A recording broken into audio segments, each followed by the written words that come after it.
The Chiefs beat the Buffalo Bills again in the playoffs, knocking out one of the best teams left in the league. They proved once more that winning the game is looking pretty inevitable. But before we get ahead of ourselves, let's talk about this AFC Championship game, which was full of exciting moments. There were tons of highlights and things to learn from, so let's break it all down. But first, wow, what a game! The Chiefs won the toss and chose to defer, meaning the Bills started with the ball. It didn't go so smoothly for them at first. Allen nearly threw 2 interceptions and then went 3 and out. On the other hand, Mike Dana was on fire, putting pressure on Allen early. The Chiefs' offense started strong with RPOS run-pass options leading the way. Hollywood Brown caught back-to-back passes, followed by Worthy and Juju Smith-Schuster also making big catches. Juju's 31-yard catch-and-run put the Chiefs near the red zone. Then Kareem Hunt took over, with 3 powerful runs that led to the opening score. It was a super exciting start. Buffalo didn't back down, though. Allen connected with Shakir on a short pass on 3rd down, and then they used a quick push on 3rd and 1 to keep moving. But things started to go wrong for them when Allen dropped the snap. That mistake put them in a tough spot, and they couldn't recover. Tyler Bass managed to hit a 53-yard field goal, making the score 7-3, with the Chiefs still in the lead. KC didn't waste any time getting back to work. Mahomes used his legs to make a 12-yard scramble, then handed off to Worthy on the left side. Unfortunately, cornerback Christian Benford got hurt after a friendly fire from his own teammate, suffering a concussion and having to leave the game. The scary part about that injury was that it was actually Benford's second concussion in just 7 days. He had already been hurt in the divisional round against Baltimore, but somehow cleared the concussion protocol to play in this game.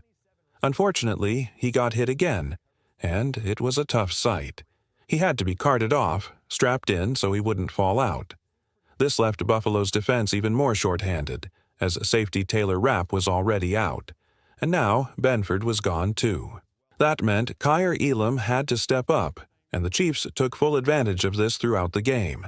However, Buffalo also made the most of a mistake during this same drive. Patrick Mahomes and Isaiah Pacheco had a fumble, and it seemed like neither of them knew who was supposed to carry the ball. The Bills recovered the fumble and turned it into a long 10-play, 72-yard drive. James Cook was running well, and Cooper helped convert a crucial 3rd and 9.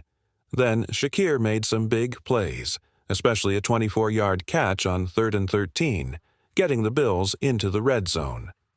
Cook finished it off with a great play, bouncing outside and somehow finding his way into the end zone to put the Bills up 10-7. The Chiefs struggled on their next drive, getting stopped on back-to-back plays, but they didn't back down. On 4th and 1, Mahomes rolled right and kept the ball, running for 6 yards to keep the drive alive. Mahomes used his legs a lot throughout this game, and that was a big reason the Chiefs got the win. This helped DeAndre Hopkins catch his only pass of the night, and then Xavier Worthy took over. He caught a few big passes, including one for a diving touchdown to put the Chiefs back on top. Worthy on Damar Hamlin was a big mismatch, and it showed. This is why we had the X Factor shirt ready for this game, in honor of Xavier Worthy's incredible performance. You can find the link to the shirt in the description below. Shameless plug. Anyway, the Bills went 3 and out after 3 straight incomplete passes. But then Nico Riggio made an amazing punt return. He dodged tackles, switched sides of the field, and sprinted down the left sideline. That set up a crazy catch by Xavier Worthy up the right sideline on 3rd and 5. He fought for possession with rookie safety Cole Bishop, and Buffalo challenged the call, but they lost. The ball did touch the ground a bit when they hit the turf, but it didn't move, so possession stayed with Worthy. That big catch helped set up a scramble touchdown by Mahomes. Damar Hamlin tackled him hard, but Travis Kelce stood up for his teammate and let Hamlin know about it. This led to an unnecessary roughness penalty on Jordan Phillips, which was a big deal. It moved the Chiefs closer for an easier extra-point attempt. With that, the Chiefs were up 21-10 with under 2 minutes left in the half. Still, I didn't feel totally comfortable at that point. I thought they needed one more score to feel safe and to keep the Bills stuck at 10 points. But the problem is, the Buffalo Bills are just so good. They marched down the field on a perfect 2-minute drive, going no huddle. Mac Hollins made a 34-yard touchdown catch, even with Trent McDuffie right on him. It was an amazing throw and an unbelievable catch. There's nothing I could say except tip my hat to a great play. The Bills made the extra point, but then Justin Reid got flagged for being offside while trying to jump the snap. So Buffalo decided to go for two, but failed on the tush push. That made the score 21-16, a 5-point game as the second half started. The Chiefs got the ball and started moving, converting a third down. But on 3rd and 11, Mahomes took an unfortunate sack, pushing them out of field goal range. Arisa had to punt, but he couldn't pin them deep. The ball ended up being a touchback. The Bills took over and switched to a run-heavy offense. James Cook broke off a 33-yard run, and Allen converted a 4th and 1 with his legs. Then, on 4th and goal, Cook made an incredible dive, taking a huge hit but fully extending his arm to get across the goal line. It was an amazing play by Cook, but once again the Bills failed on a 2-point conversion. It was still a 1-point game, but the Bills were ahead with just 3 minutes left in the third quarter. Unfortunately, the Chiefs went 3 and out, giving the ball back to Buffalo and leaving their defense with no time to rest. Allen leaped over the line on 4th and 1 to keep the drive alive, but he fumbled the ball. Luckily, he was able to recover it. On the next 4th and 1, Allen tried another tush push, but this time he was stopped short. The replay confirmed that he didn't make it, even though the broadcast thought he had. There wasn't enough evidence to overturn the call, so it stood, and that got the rigged crowd riled up. Allen's back was to the line, so it was tough to see if he actually made it, but either way, the Chiefs got the ball back. Juju Smith-Schuster then had his second big catch-and-run of the night, and Kareem Hunt followed up with back-to-back runs, bringing the Chiefs to the 10-yard line. It looked like Hunt was about to get the ball again, but this time Mahomes kept it, with Kelce leading the way as a blocker. Mahomes ran it in for his second rushing touchdown of the day. He tried to spike the ball, but totally missed the mark. Unlike Buffalo, the Chiefs didn't fail the 2-point conversion. Mahomes stayed calm in the pocket, faked a pass, and then found Justin Watson in the back of the end zone to give the Chiefs a 7-point lead. Before we move on, something I want to highlight. This touchdown play was actually the same one Kareem Hunt scored on earlier in the game. Mahomes said in his post-game interview that he got the look he wanted. He had the option to either hand it off or keep it, and with Buffalo's defense focused on Hunt, Mahomes pulled it and ran it in. Kelce had an amazing block on the play, and it was a much-needed score. It surprised everyone, including me, because quarterback runs like that are rare in plays like these. After that, James Cook fooled the Chiefs' defense with a 23-yard catch-and-run, and Mac Hollins made another huge play on 3rd and 8, hauling in a 32-yard pass down the middle of the field. The defense tried to hold strong, but on 4th and goal, Curtis Samuel found himself wide open in the back of the end zone for the touchdown. That tied the game up with around 6 minutes left. The Chiefs then worked their way down the field with Kelce and Worthy helping them get to the 10-yard line again, setting up 1st and goal. Unfortunately, the offensive line collapsed, and Mahomes took a 7-yard sack on the very next play. The Chiefs couldn't recover from that setback, so Harrison Butker kicked a 35-yard field goal, putting the Chiefs up by 3.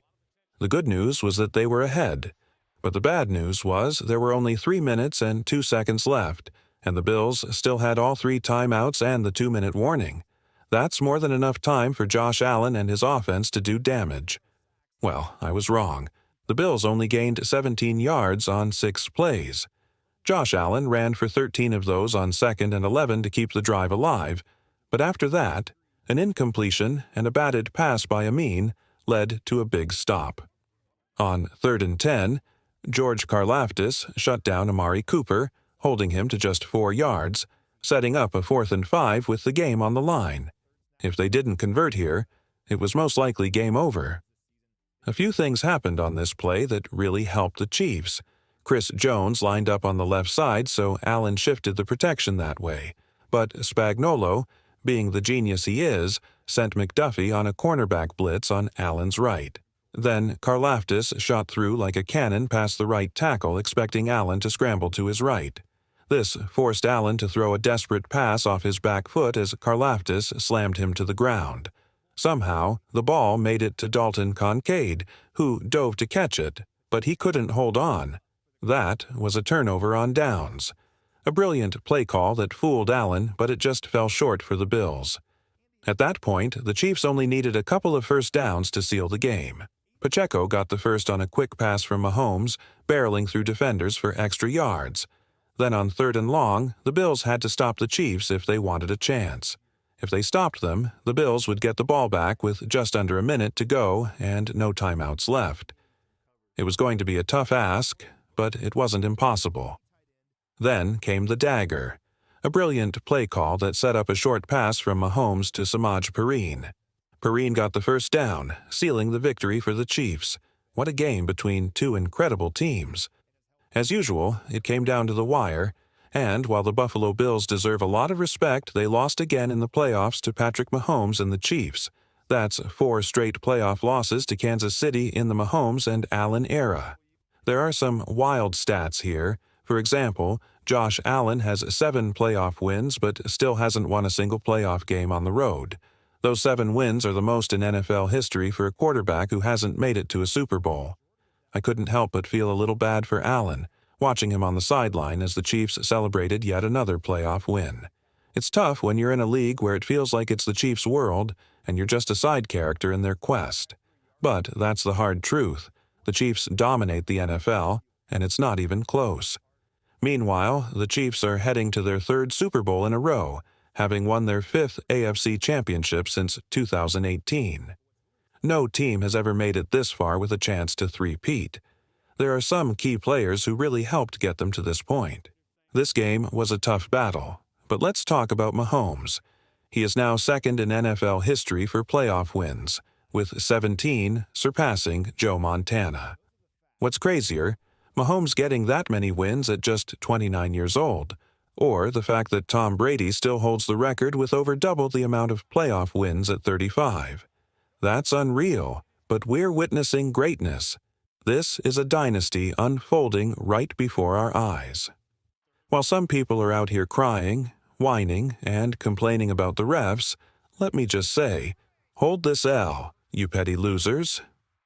Moving on, here are the standout players from this game. Xavier Worthy was a major X factor, with 100 yards from scrimmage. He had a couple of runs for 16 yards and led the receiving corps, catching 6 passes on 7 targets for 85 yards and a diving touchdown. Juju Smith-Schuster was next, surprisingly contributing as an X factor himself. He caught just 2 passes, but both were in the middle of the field for 60 yards.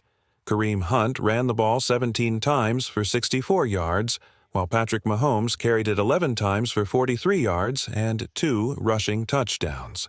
What's crazy is that Mahomes had the same number of rushing attempts as Josh Allen, but outrushed him by 4 yards and scored 2 more rushing touchdowns. I don't think anyone expected Mahomes to outdo Allen on the ground, but that was a huge difference maker in this playoff game. Mahomes was also 18 for 26 passing, for 245 yards and a touchdown. That's nearly 300 total yards and 3 touchdowns. He had a great game, and if it weren't for that fumble, it would have been basically perfect. Allen had similar stats with 2 touchdown passes, and James Cook had 2 touchdowns on the ground. But it wasn't enough. 2 failed 2-point conversions and 2 turnovers on downs were the Bills' downfall. Even though it was only a 3-point game, those mistakes were crucial. The Chiefs actually lost the turnover battle, which was surprising. The Bills fumbled 4 times in this game. Yes, 4, and managed to recover all of them. Allen nearly threw 3 interceptions but ended up with 0 turnovers, thanks to some solid luck on their side. Another key stat for the Chiefs was their red zone performance. They were 4 for 6 in the red zone, and had it not been for that early fumble, I believe they would have scored a touchdown on that drive, bringing their total points to 39 by the end of the game. 39 points would have been the knockout punch. But hey, 32 was enough to get the win. I don't want to hear any more excuses about how the Chiefs can't score over 30 points. Yes, they can, and they save it for the right moment. Who cares if the Buffalo Bills or Lions have more games scoring over 30 points? Those teams are watching from Cancun while the Chiefs are playing in the Super Bowl. The Chiefs put up a season-high 32 points. Impressive. They were also great on third down, going 5 for 6 and 1 for 1 on fourth down. The Bills, on the other hand, were just 5 for 14 on third down, so hats off to the Chiefs' defense for that. They also went for it 6 times on fourth down and converted 4 of those. I'll give a tip of my cap to McDermott for being aggressive, but that decision-making played a role in their loss. On defense, Mike Dana had a near sack on Allen early and also had a strip sack on Allen in the second quarter. Allen was able to recover it, but the Bills recovered all their fumbles, which was crazy. Then, Turk Wharton added another sack, and George Karlaftis was everywhere, making crucial back-to-back plays on the final drive. McDuffie was locked in, and the defense pressured Allen 26 times, with Chris Jones leading the team with 8 pressures. He also had 6 hurries and a win rate of 33%. Jones is a monster, and he's one of the best players in the NFL for a reason. I also have to give credit to the Chiefs' offensive line. Jawan Taylor allowed 3 pressures, but Creed Humphrey and Joe Thuney didn't allow any, which is amazing. Big props to Joe T for holding it down at left tackle, even though he's technically playing out of position. Of course, Nico Riggio had an incredible 41-yard punt return, and Harrison Butker played a huge role in the win. He accounted for 6 points, 3 extra points, and a crucial 35-yard field goal in the fourth quarter that helped seal the game for the Chiefs. By the way, Butker has never missed a postseason field goal in the fourth quarter or overtime in his entire NFL career. He's 11 for 11 in those situations. That's clutch. In those situations. That's clutch. Overall, many players deserve credit for this win and the Chiefs' dynastic run. Travis Kelce didn't have a huge numbers day, but the defense did a great job containing him. Still, Mahomes managed to find enough other players to make things happen. Kelce had that crucial block on Mahomes' rushing touchdown, and then Pico and Perrine made key catches for first downs on the final drive, icing the game. I can't forget to give credit to Andy Reid, Eric Bieniemy, and Steve Spagnuolo for having a fantastic game plan on both sides of the ball. With this win, the Lamar Hunt Trophy stays in Kansas City, and the Chiefs are headed to New Orleans for Super Bowl 59, where they'll face the Philadelphia Eagles in a Super Bowl 57 rematch. By the way, the Eagles crushed the Commanders in the NFC Championship. They scored 7 rushing touchdowns in that game. They'll definitely be a tough opponent, but before the AFC Championship, I said whoever won, whether it was the Chiefs or the Bills, had a very good chance of winning the Super Bowl. I still believe the Chiefs will get it done, but that's a conversation for another video. I do think the Chiefs are inevitable. I titled this video, "The Chiefs Run the NFL and There's Nothing You Can Do About It," because some people argue they're only winning because it's rigged in their favor. But that's just noise. The truth is, the Chiefs always find a way to get it done under the brightest lights. Mahomes had one of the best games of his career in terms of success rate, achieving the highest dropback success rate of his entire career in this game. When people think they can count the Chiefs out, saying the offense isn't what it used to be or pointing to turnovers and point differentials, it all falls short. That's why I believe this Chiefs dynasty is basically destiny. What do you think about this epic win over the Bills and the history made at Arrowhead with the crowd going wild? Who were your biggest standouts and who flew under the radar that I might have missed in this recap?